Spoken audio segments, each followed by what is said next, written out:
ሰላም ማርያማዊት መላኩ እባላለሁኝ። የኒው ጀነሬሽን ዩኒቨርሲቲ ኮሌጅ ሁለተኛ ዓመት ግሎባል ስተዲስ ኤንድ ኢንተርናሽናል ሪሌሽን ተማሪ ነኝ።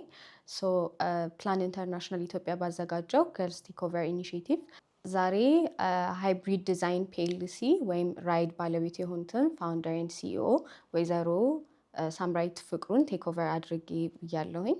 ሃይብሪድ ዲዛይን ፒኤልሲ ሄድኳርተር እንደደረስኩኝ ወይዘሮ ሳምራዊት ሞቅ ባለ ሁኔታ ተቀብለውኛል። በመቀጠልም ወንበራቸውን ለቀውልኝ በእሳቸው ቦታ ላይ ተቀምጬ እሱን ኤክስፒሪየንስ የማድረግ እድሉን ሰጥተውኛል። ምን አይነት ስራ እንደሚሰሩ አሳይተውኛል።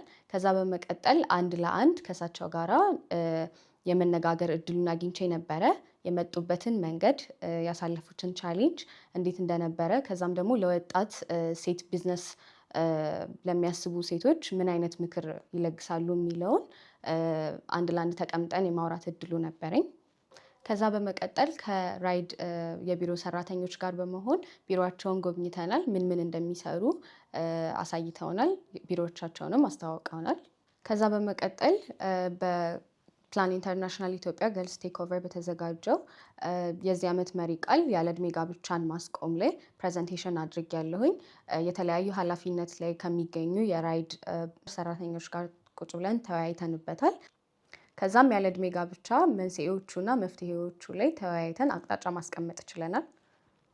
በውይይታችን ላይ ፕላን ኢንተርናሽናል ኢትዮጵያ እንዲሁም ራይድ እንዴት አብረው ወደፊት መስራት ይችላሉ የሚለውን ተነጋግረናል። ከዛ በመቀጠልም ደግሞ ኤምኦዩ ተፈራርመን እንዴት ወደፊት አብረን መስራት እንችላለን የሚለው ላይ ተነጋግረናል ማለት ነው። በዛሬው ውሎዬ ከወይዘሮ ሳምራዊት ጋር በነበረኝ ቆይታ ወጣት ሴቶች እንዴት ወደ ስራ መግባት እንደሚችሉ፣ የፈለጉበት ደረጃ መድረስ እንደሚችሉ፣ ጠንካራ እንደሆኑ አይቻለሁኝ።